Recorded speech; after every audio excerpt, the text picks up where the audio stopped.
यहाँ पर आप देख सकते हैं कि क्वेश्चन में मेंशन किया हुआ है कि ABC एक ट्रायंगल है और इस ट्रायंगल में BF एक एल्टीट्यूड है जो AC पे स्टैंड है और CF भी परपेंडिकुलरली यहाँ पर AB पे स्टैंड है।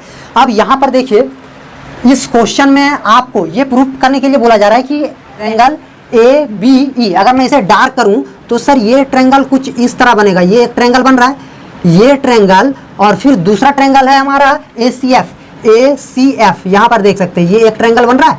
इन दोनों ट्रायंगल्स को हमें कॉन्ग्रुएंट दिखाना है और फिर आपको यहाँ पर ये भी प्रूफ करने के लिए बोला जा रहा है कि AB is equal to AC, यानी ये AB जो ये साइड है इस AC के इक्वल है और यदि AB और AC दोनों इक्वल हो जाएंगे यानी इस ट्रायंगल्स के दो अपोजिट साइड्स इक्वल हो जाएंगे तो आप इसे आइसोसेल्स ट्रायंगल भी बोल सकते हैं। अब यहाँ पर देखिए यदि इन दो ट्रायंगल्स को जिसको हमने डार्क किया इस चीज को कॉन्ग्रुएंस साबित करना है तो हमें 3 क्राइटेरिया फाइंड करना होगा। तो यहाँ पर आप देख सकते हैं यदि मैं इस ट्रायंगल में ABE में और ACF में यहाँ पर आप देख सकते हैं कि सर BE और CF ये दो इक्वल एल्टीट्यूड क्वेश्चन में मेंशन किया हुआ है, हमने यहाँ पर लिख दिया।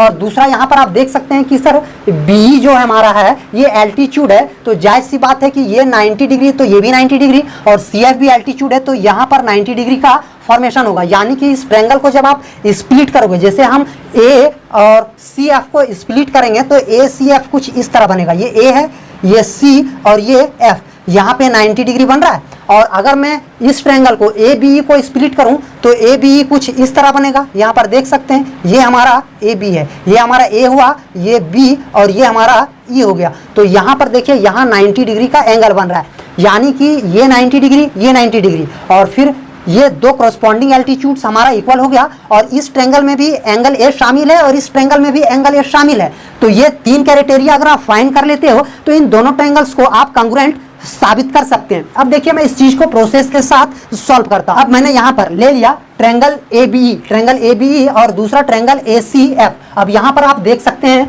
कि सबसे पहले तो हमारा एंगल A दोनों ट्रायंगल्स के लिए कॉमन है तो हम लिख सकते हैं कि sir angle A is equal to angle A, reason हम यहाँ पर लिख देंगे कॉमन। और फिर आप यहाँ पर देख सकते हैं कि सर हमारा ये जो एल्टीट्यूड है BE और CF क्वेश्चन में मेंशन किया हुआ कि दोनों इक्वल है तो हम लिख सकते हैं कि सर BE हमारा इक्वल है CF का। यहाँ पर आपको रीजन लिखना है गिवन, ये क्वेश्चन में हमारा मेंशन किया हुआ था, दिया हुआ था। और फिर आप देख सकते हैं कि यहाँ पे 90 डिग्री और यहाँ पर भी 90 डिग्री, यानी ये दोनों एल्टीट्यूड है तो 90 डिग्री पर ही ये तो ड्रॉ किया जाएगा। तो हम लिख सकते हैं कि एंगल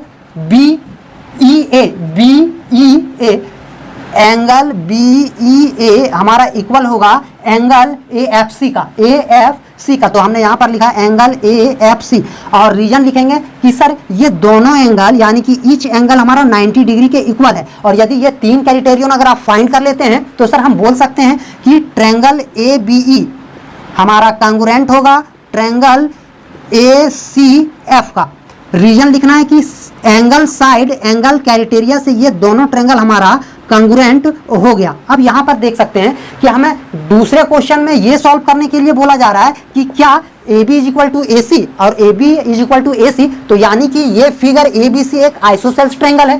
तो यदि ये दोनों ट्रायंगल कॉन्ग्रुएंट हो गया तो सर हम कह सकते हैं ना कि ये करस्पॉन्डिंग साइड्स यानी AB और AC इक्वल हो जाएंगे। तो हम यहाँ पर लिख सकते हैं कि AB is equal to AC, reason लिखेंगे CP CT और AB और AC इक्वल हो गया तो इसीलिए हम बोल सकते हैं कि ट्रायंगल ABC एक आइसोसेल्स ट्रायंगल है। दैट्स डन, ये प्रूव करना था और प्रूव हो गया।